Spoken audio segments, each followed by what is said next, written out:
You're now watching two old farts making noises. Welcome to Canadian Art Today with your host, Paul Constable.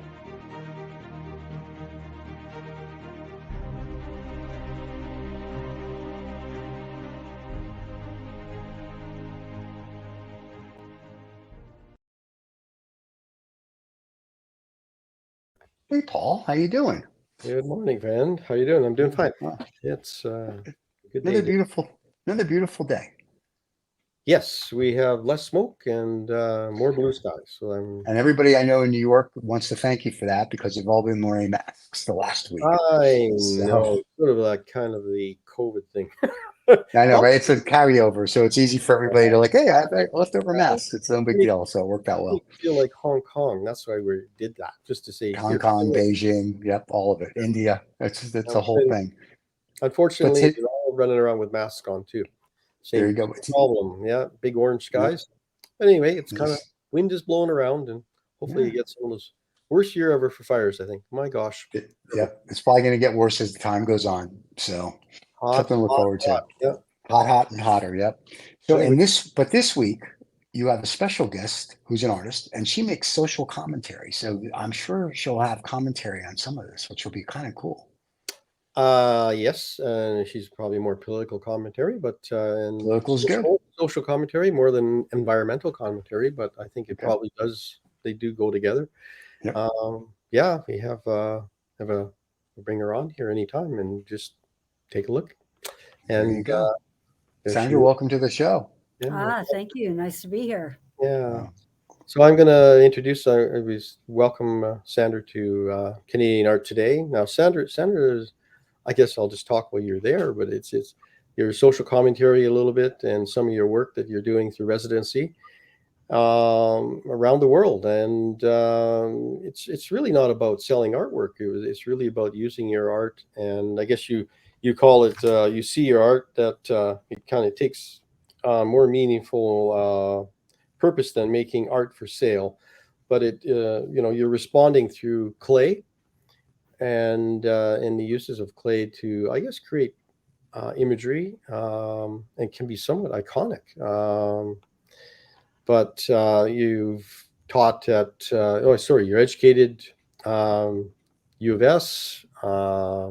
You've been and you've taught around the world a little bit and through your workshops and also education at Concordia in Oregon State. So it's kind of a quick summation of your educational career, but I think we're here actually to hear what you're doing today. Yeah. How you doing? Yeah. I'm doing swell. I see, my image looks like I'm in a smog. You're in a smoke-filled room, are you? Yeah. I think so. Anyway, clay studios are like that, they're full of dust and venting from kilns. So. Oh dear, where's your mask? Sometimes, yeah. No, I just could you. I guess it intrigued me because I've seen a number of your pieces over the years, and they're behind you. They're on the wall in your studio. Mm-hmm. They're simplistic images and they're minimalist. And I trying to understand. I've seen it in like you remember the Craft Council in Saskatchewan Craft Council, and trying to get my head around. Okay, I see these simplistic shapes and these forms and vessels that you create from clay. But then when I heard really about your residencies and your collaborations that you're part of, that perked my ears up. I thought, okay, these are like little maquettes, really. If you really you'd love to see these things 20 feet high. It would be gorgeous to see. But can you talk to us a little bit about your art practice? Let's just kind of bring us up to speed, where you are today and what you're doing, and then we'll cruise into some imagery here and do some stuff.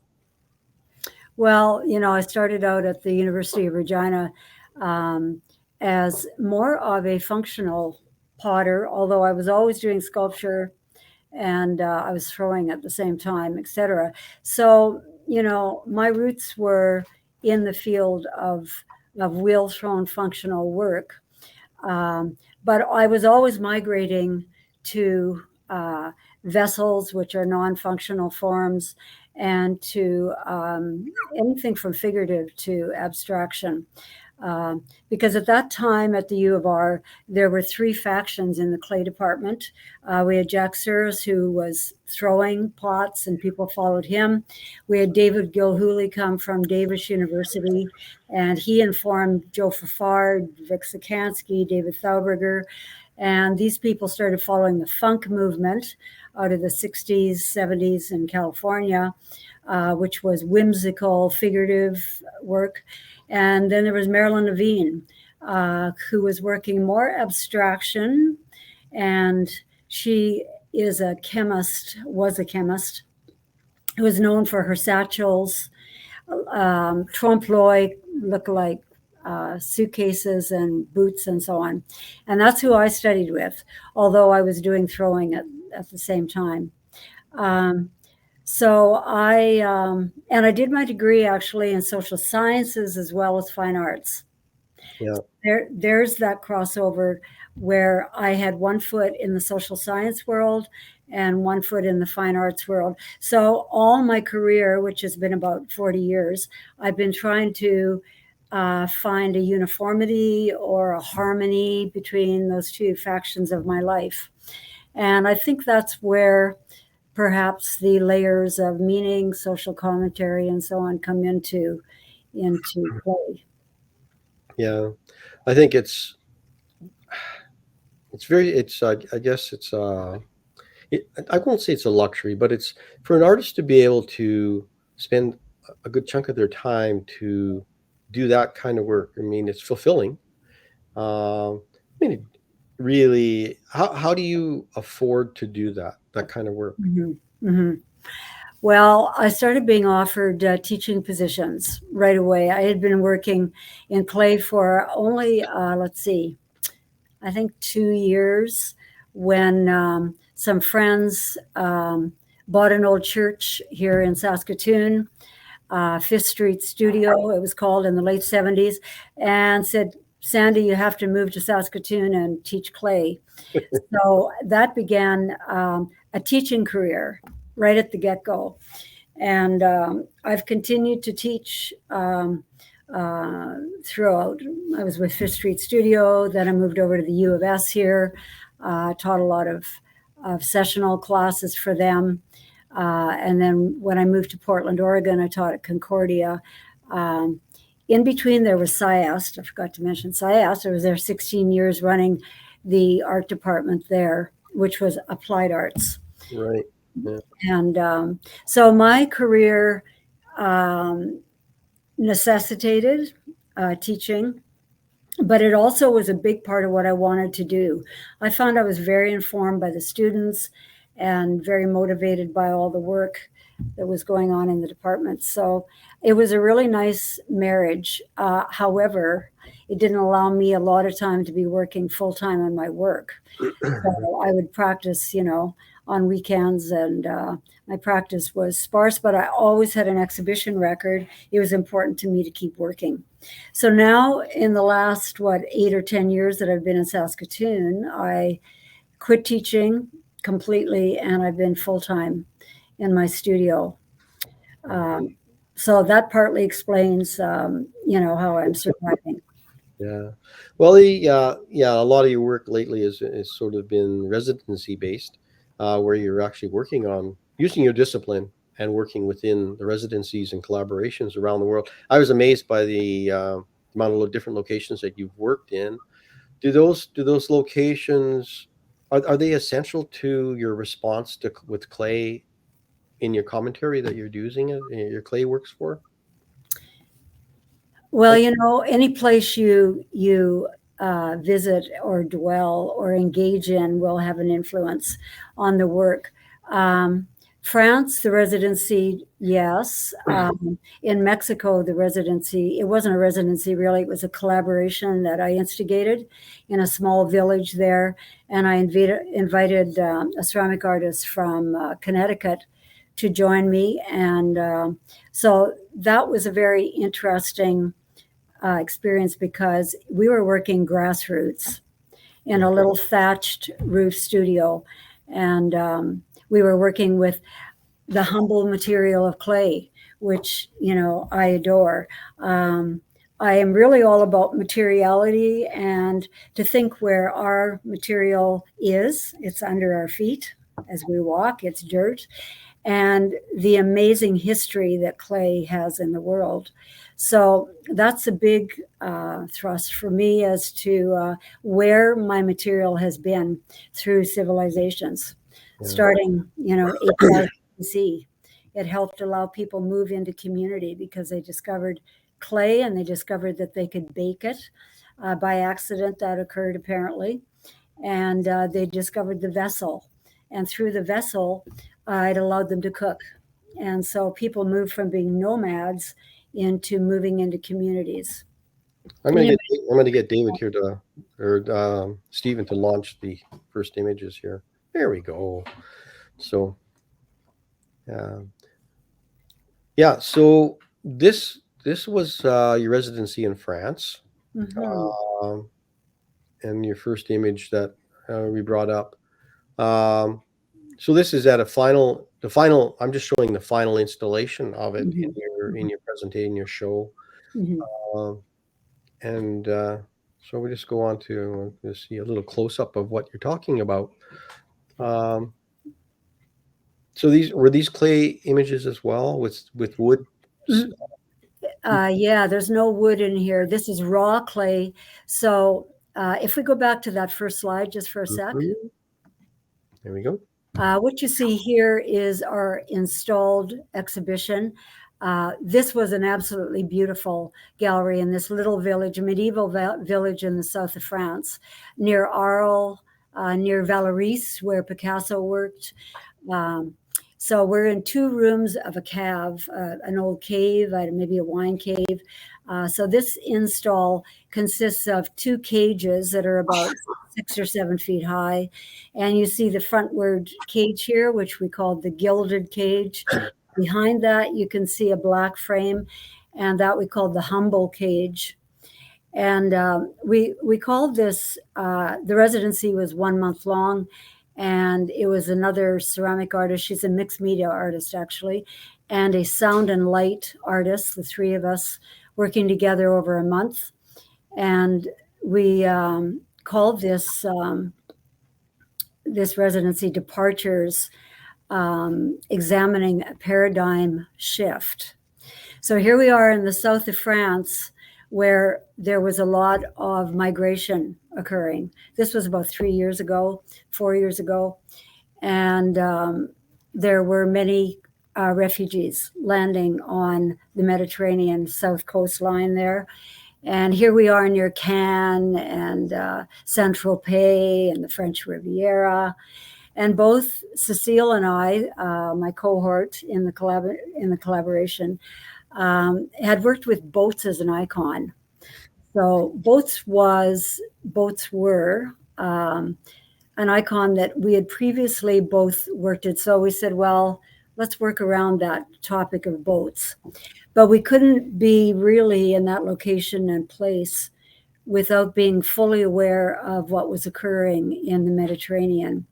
So we created 2 cages, and we juxtaposed the luxurious yachts up against the humble yachts and the humble boats that were filled with message. So we'll see an image. So these are raw clay, and they're filled with glittering things, and we gilded the cage. This is the other cage, which we painted black, and again, raw clay boats. But these boats are filled with message. They're filled with messages that people wrote from the community, wrote into the clay. And then we broke, there you see on the right-hand side there, we had open studio in the community, and we worked with children in the schools too. They were very interested. And we had them write on shards, and then we crumbled and broke up the shards, and we stuffed them in the boats that you see at the front there, our humble boats, and we bound them. and we bound them with twine. And then we made about 150 boats, and we suspended those boats in both of the cages. So these are the humble boats with message, and the other boat is the gilded cage with the yachts. Yeah. No, I love the suspension of these images in this cage. I mean, there's this non-tangibility of no shore. There's nothing. They're floating. They're aerial, yet the shadows on the bottom give a base that I guess I don't know what the word is. I guess it's tangibility on the floor, right? So that's like the shoreline to me, and it's still unattainable at times. Being like a lot of these boats were set adrift as well, right? They were trying to reach the shore from North Africa. I think a lot of them were coming from different parts. You can read a lot of things into. That's what I love about installation. You can read your own story into. I mean, you got your core story, but then you can have your other ideas about your own influctuations about what's going on. Where two-dimensional work can give you, you can get a feeling from that, but it's really the three-dimensional pieces you can walk around and you can feel. They look, especially if the story has got some openness about it and continuity. I think that becomes important. Simplicity. I love the fact that the vessels are they're kind of iconic, like you said before. They're boat images, which has been around for millennia. Like everything from a carved trunk of a tree, and every country had their own version of a boat. Like whether you made it out of skins or whether you carved it from a tree, or made it from planks and spikes. And everybody knows that symbol is. Like that's really nice about a vessel is what symbol can you use that's simple and you can make it and that people understand it from every. You don't have to be educated. You don't need to read. You still need, but you can understand the context of that. And those are the kind of things I love to see. And I love to see how that can interplay, and it also becomes kind of universal. Yeah, abstracted work. Of course, you have to find that fine line where you're giving enough message and enough information that people have an entry point into understanding the work. That's more so with my walls, perhaps, but I call it a quick read, and a quick read doesn't sustain you, and it's not or something that I try to avoid. I hope to give a bit of mystery in my work so that it draws people in, and then they start questioning and asking questions of the work and the message. Right. So you had a show there in their little gallery in the small town. How many people would actually have gone through and seen this show? Like, the village, I'd say, has only about I don't know what, 800 people. A lot of them are artists there. So I don't know. The exhibition was up only for a few days at the end. Yeah. So the show is perhaps 4 days. And at the end of the exhibition, we had an opening, and, the gallery was, had a substantial number of people in it.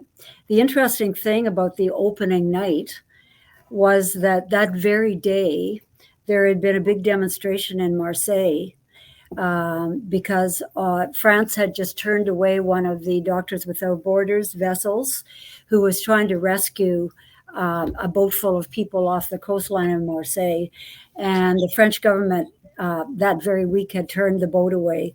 So there was a big demonstration in the afternoon, and people came straight from the demonstration to our opening. Nice. So it really resonated. It was just serendipity, and it very much resonated with people there. So there was a very nice electricity in the air. Anyway, it's nice when the media can kind of get involved in some of that, especially if you're in a small community. speaking on behalf of an international event that's happening on your shoreline. Like it's, and you try to hook those pieces together, and it always seems to be like a bad video. You watch it in hindsight, right? It's the past tense, and you spend this kind of energy and time to produce a piece of work that has a short lifetime, in a gallery, for instance. Well, here you see Cecile and I. I'll mention the names of my two cohorts, the mixed media artist Cecile Miller, and we had a sound and light artist. So what you had seen on that very first slide, imagine a soundtrack. The gallery was very quiet. And in the background, there was a beautiful soundtrack that was created by Richard Miller of voices and waves lapping against boats and seagulls. And it wasn't too foreboding. But there was a haunting quality to the sound and the lapping waves against the boat. And you could hear a language in the background, but you couldn't discern what it was. So there was that sound component. And then the light component was very beautiful too. It was kind of hidden lights, but they were in different colors, and they particularly would reflect off the yachts on the first piece. So you had this beautiful shimmering light. Yeah. But there on the right is Cecile and I arriving, knowing we had a plan, but it was all in French. And we're in a little village, and we knew we wanted to build cages, but the people in the village had no idea how and where we were going to find supplies, find a welder, do all of this, plus build 150 boats, plus have a community engagement and work in the schools and pull this off and have an opening 4 weeks later. So we went straight to work, drove around to some other villages, found a bric-a-brac, Home Depot kind of place, and found the chicken wire and found some rebar, and then proceeded to find a man who would weld the cages for us. And meanwhile, we're building the boat. So it was a very full-on 4 weeks. But it went tickety-boo. It was a very, the pacing was good. Yeah, responding when your feet hit the ground is orientating yourself to the region to start with, and then it's just trying to, like you said, language barrier, find the right stuff,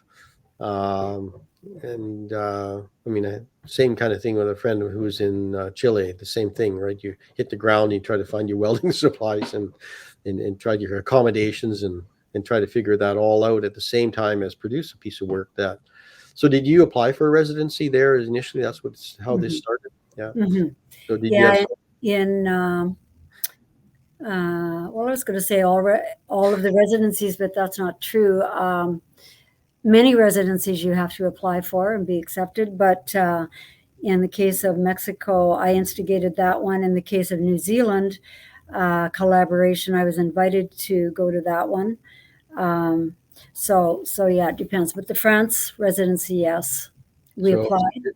Is that a thing that you actually funded yourself to get there, or did you have some funding else to help you get there, like travel and grant funding, for instance?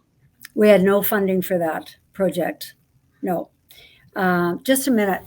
You know what? The community gave us money for the materials, and they gave us a studio to work in, and they gave us a place to live. Excellent. So we had free accommodation, free materials, free studio. So we paid for our flights. Yeah.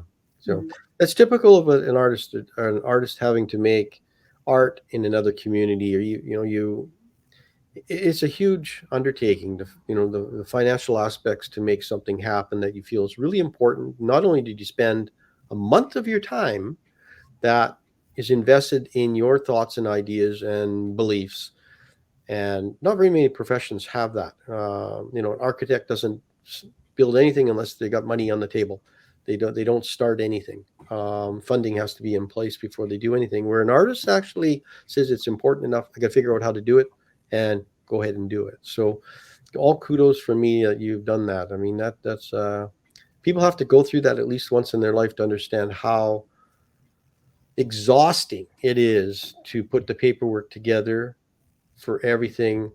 And then it's exhausting physically at the other end to produce a body of work, but it's rewarding at the other end. You know, like you said, it's like you've met friendships and people from around the world as well that same beliefs as yourself, because they've also invested a month of their time as well. So yeah, I don't know how to, you know, I think that's the one beautiful thing of being an artist. You can create those relationships. It's not the same if you're an architect or a plumber or something. I mean, it's all about a dollar and get the job done and move on. So, Well, you know, when I was teaching, it was particularly in the SciAS program at the Saskatchewan Institute of Applied Science and Technology, which is now Sask Polytechnique. Am I right, Paul? I think that's the new name for it. They're now a Polytechnique, yes. So, you know, students come in and interview you as their professor or their instructor. And the question they were all asking is, what can I expect at the end of this? And how much debt am I going to be in? And how am I going to make this plausible?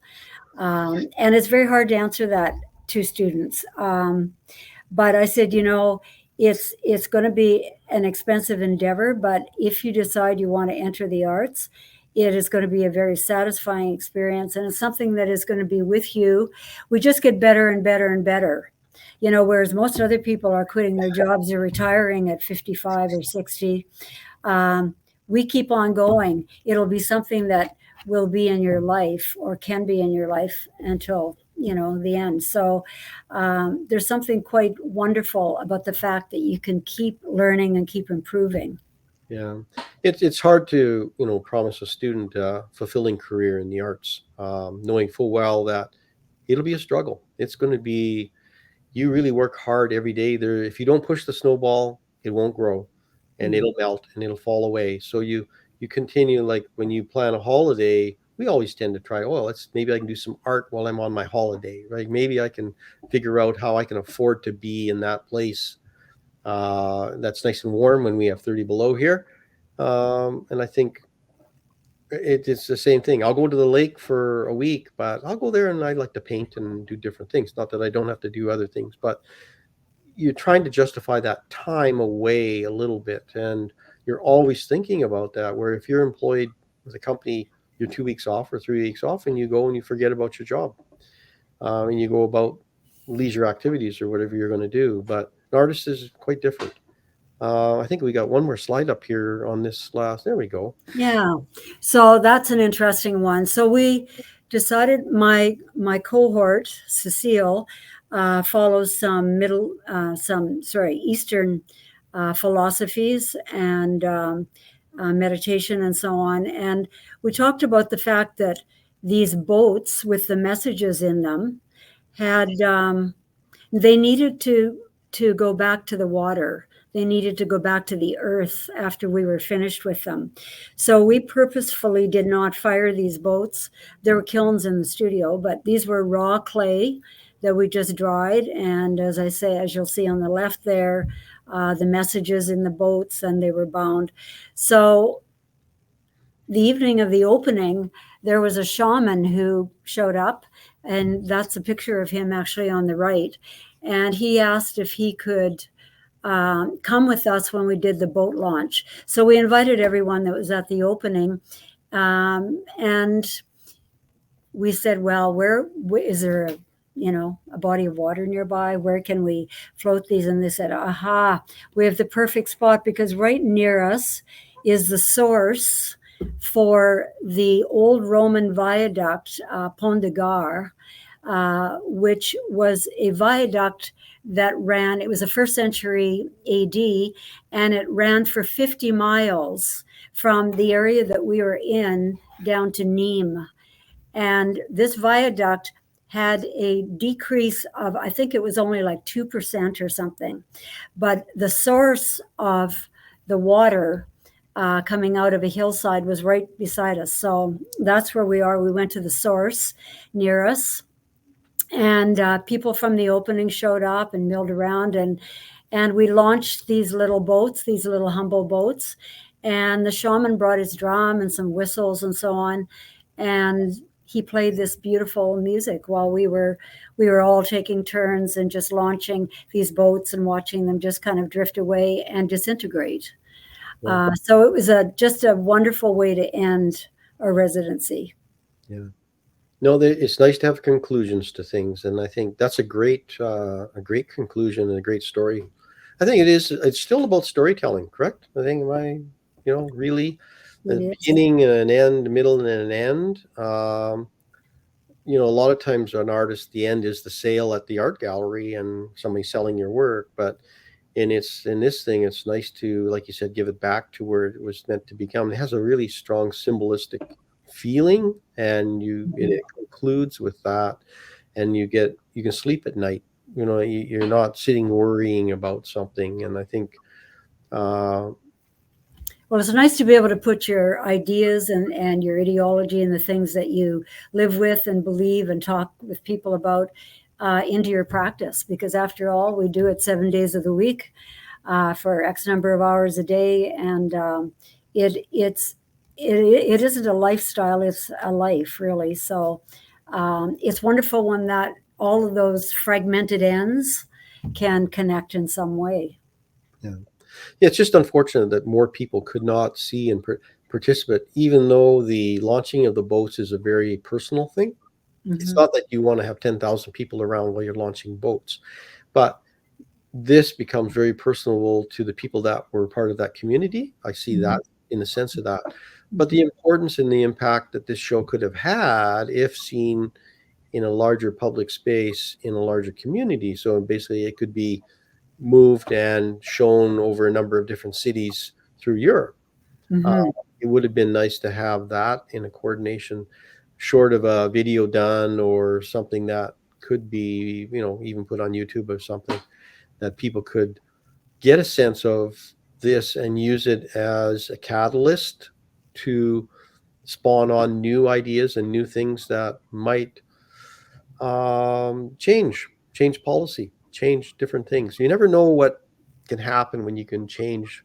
An artist can do to change things, and sometimes it's a simple thing, and it's frustrating when it doesn't happen because you believe in it and it's going forward one way or the other. We're going to do the darn thing, but when you can't get some of the so-called sponsors involved in your program because your actual sponsor is not really with your program. you're kind of anti-sponsor with their money, and it doesn't work out very well sometimes. So it's best to just do it yourselves, I guess. We did do a little video for another project of this. I should send it to you, and you might want to attach it in some way, or we could put it on my website or whatever. It's I think it's about 5 minutes long of this project. We might be able to. I'd have to see with our production company whether we can do something like that. Nice and an attachment, I think. So we'll move on a little bit here. So I'm segmented into two pieces here. We've got residency, and now you're going to do your walls show. The image on the left is actually part of the residency. That is the other room in the cave, the cave. So we had the installation in one room, and I wanted some of my work there too, some of my walls, and Cecile same. So you see 3 pedestals of her work on the left and 3 of my walls on the right. So that was part of the Departures show. Oh, okay. Yeah.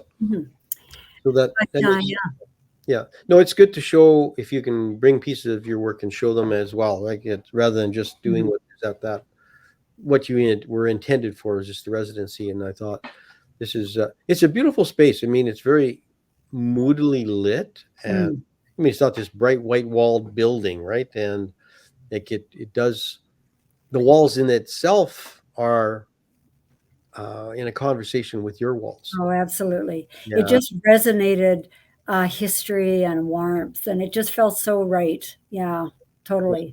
Yeah. So we'll just go through. It's like a lot of times this conversation about, and I'll just put this slide up here. A wall, like the meaning of a wall. Can you give us a little talk about the reason for doing these shapes, the wall, and what do they mean to you? And we can go into talk about some of the details that you've put into them as well. Well, when I was 20, I moved to Paris, from the prairies to Paris for a couple of years. And I went from, architecture in Canada or Saskatchewan, which is not modernistic, to the antiquities of Paris. And I was totally enthralled with the architecture of Europe and of Paris. So that was it very much informed what I would go on to do. I started really looking at architecture. And as I thought about my own work, I'm drawn to architecture, for many reasons. But part of it is the formal aspect of form. So these became, architecturally speaking, they're about formal elements, and they're curved planes. And the curved planes, they exist in space. And I was very informed at the U of R when I studied by the modernist movement there and the abstractists that were working at the time. So I love the minimal aspect of the work. It speaks to me in some kind of way, abstraction. But so that's architecturally looking at the formal elements.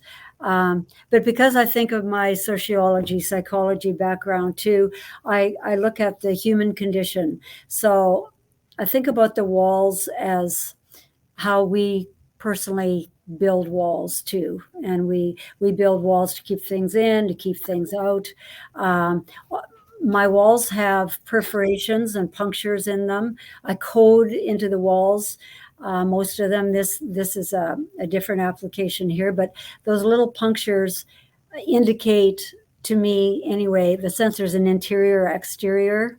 So they become kind of these human elements for me as well.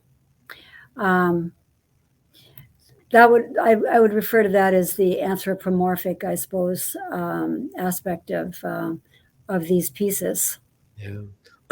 Well, people do like to write on walls and tag walls and put their personal presence on that wall, whether on one side or the other. So I think that coding, whether, like you said, whether it's Braille or whether it's like it's a reason to speak out against a wall. Like a wall has many things. It's a barrier, like you said. It's a division thing. It's you and I, then it's black and white, and it's separation. But yours are kind of open-ended on both ways. So you can walk around this wall. You can be a part of both sides. Yet there's the curve aspects to it different than just a straight wall. So. We've got fences being built. We've had Berlin Wall come down, Hadrian's Wall, Chinese Wall. There's reasons why they built those walls. Separation of countries and people, and whether they didn't want something from one side to get to the other side. So protectionisms, and you can read a lot of stuff into a wall. And, that's right. Exactly. These are made of ceramic, correct? These ones? Yeah, everything's clay. Yeah, and they're hollow, so they're not one single piece. They're hollow walls. Oh, if you go back to the image just before that. Okay, I'll go back. Yeah. Yeah. So the piece on the right that I call humanity. So whatever I have coded into the wall becomes the title of the piece. So this one, I believe, is in Braille. I can hardly see it there. It's a dark image. Yeah, and so this piece was in a show for Black Lives Matters. It was a virtual show during COVID, actually, and this piece was accepted into that show. And then it went on to the Biennale in South Korea. So, the idea that I'm trying to layer message into these pieces is not in line with what the modernists were trying to do in the 50s and the 40s. They were very much about formalism, and I love the formalist quality, but I want to layer in meaning in my work. And as you know, the modernists, the abstract sculptors would title their pieces Untitled, or Black Box 1, 2, 3, 4, etc. So really limiting the information, and that's not my interest. My interest is to build in layer upon layer of meaning to the pieces. Yeah. This piece, the blue piece. Oh, sorry, I'll go back. What we're seeing there is not a coded piece, but that's a reference to Le Corbusier's piece in France called in Ronchon. And he built an amazing chapel, very famous chapel that I visited when I was there. And I was so impacted by these little tiny viewing. Well, there were windows. There were windows in the exterior of the piece. And when you went into the inside, the light that pierced through into the sanctuary was astounding, from all of these random little piercings on the outside of the building. And that image has forever stayed with me. So I call these Ronchon walls. And I think this one, Ronchon 5, and I've probably done about 7 of them now.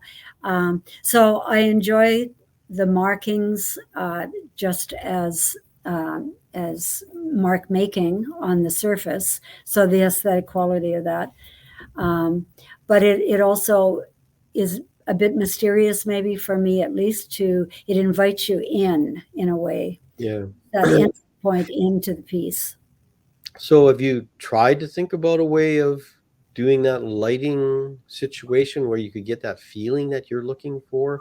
So in other words, I guess it would maybe distract from it, but I'm just saying, is there a way of doing that? I don't know if there even is. Like, it feels very mystical when you see a light come into a chamber. I've seen it on, not necessarily myself, but in a cave situation where light comes in through a shaft and it lights in a certain hot spot, which is kind of what your pieces are lit like that a little bit, even in this photography.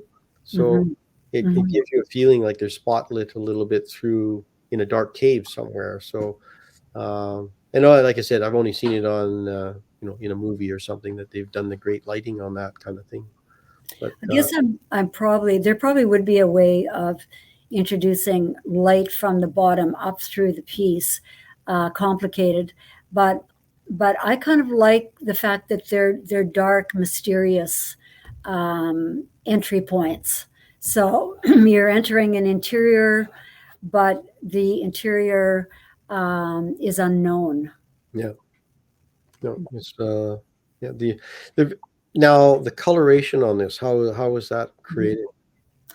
Well, I do a combination of things. They're glazed. They're actually glazed material, and it's a textured glaze. I spray all my surfaces because I want them very pristine. And so I spray on a textured glaze, which turns out white. And then I spray acrylic color to them. Okay. So this is sprayed with, obviously a blue acrylic over it, which absorbs then into this textured semi-dry glaze, and you get this velvety kind of a surface to them. Yeah. And then I film them. So the importance of primary colors, is that something that you've thought about, or? Well, I tend to go towards darker colors. I've not used pink, yellow, anything in the yellow orange spectrum, because I always feel that these need to be kind of grounded in some way. So they tend to be darker colors, although you've brought up red there. But I also look to the sort of the modernists of, the formalism of primary colors, primary, secondary colors feel right to me on these curved planes. Yeah. Yeah. Now this one's called Voice. Right. So we've got 2 going on here, 2 different both of them red. One is quite curved, the one on the right, and Sanctuary in binary code. So I work with Morse code, binary code, and Braille. And the piece on the left is binary voice. Yeah, the one on the left was in a Canadian Ceramic Biennale in Burlington a couple years ago. And the one on the right was one of the pieces that went to Taiwan in a Ceramic Biennale there. I sent 2 slides. I submitted 2 pieces, and they were both accepted, which was wonderful. And then they were both purchased out of the exhibition as well. So both of those pieces live someplace in Taiwan, I guess. Yeah, well, no, that's sort of what we want. You don't want to just everything sent back home unless that was the intention. But it's nice to have somebody respond financially, Mhm. and respond to what you're doing. I mean, everybody does sort of like that. But these are very beautiful pieces. There's a very, I'll even call it soothing. Just this, Ah.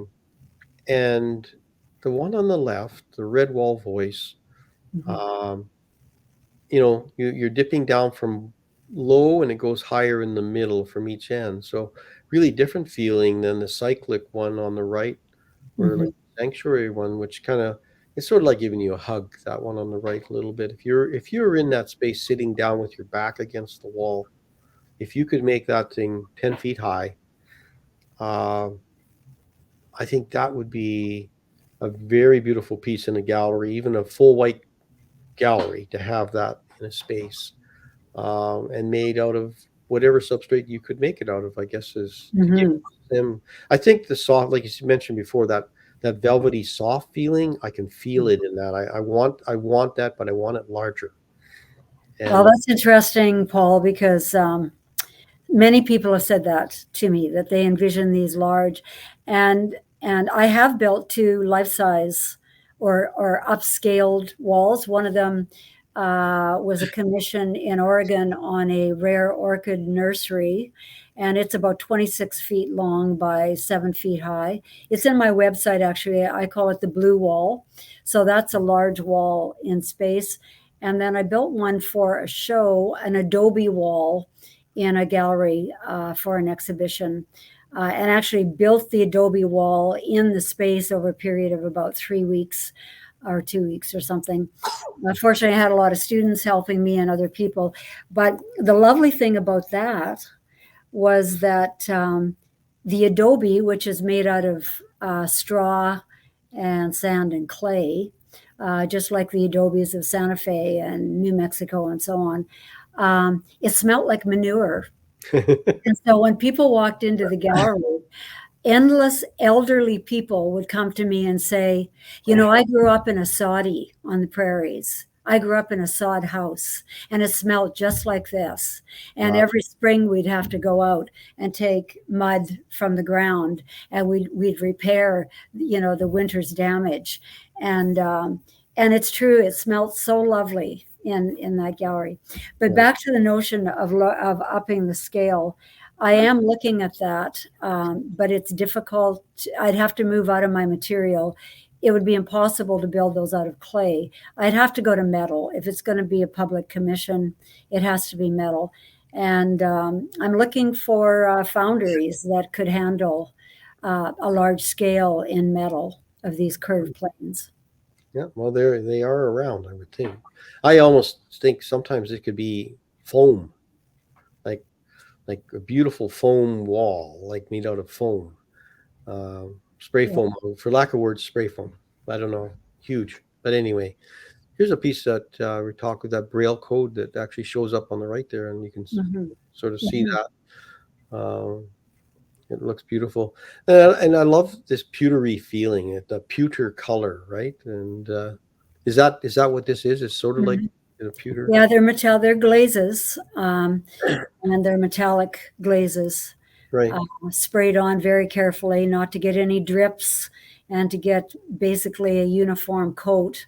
Yeah. I've started now to try to break the surface a little bit. I was always going for this completely perfect, pristine surface until I had an incident in the kiln where it came out being completely mottled and blistered and bubbled. And, you know, after a month of working, these take about a month to produce each, I was trashed. But as I started to look at it, I refired it then about 3 times. And it came up with this extremely mottled, textured kind of surface. And I've ended up really liking that piece. So I'm working both ways now with this ultra smooth, but also trying to build in a real textured, mottled kind of surface. Yeah, there's another piece here that's beautiful.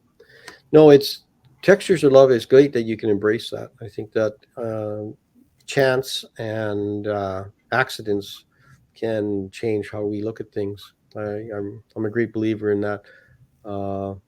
Otherwise, you don't take chance.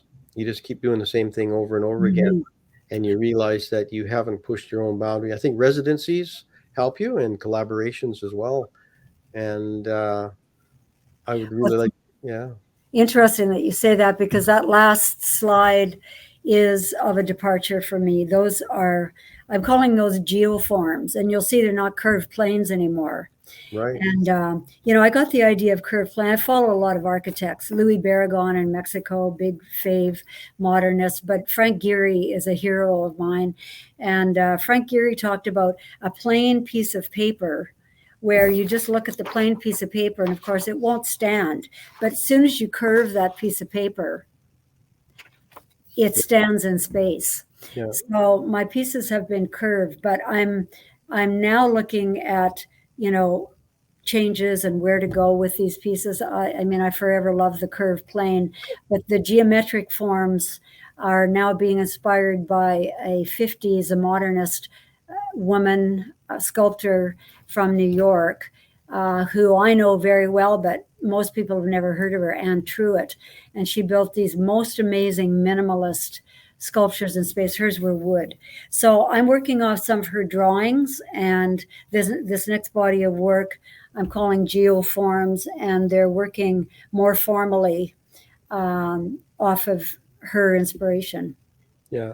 Cardboard, Gary did a lot of cardboard stuff, and it's beautiful. And those last 2 pieces, I can see mountains in them and our beautiful icebergs for sure. So yeah, Stephen's gonna. Beautiful. It's beautiful. So I have to ask my usual question. Paul knows what this is before we end the show.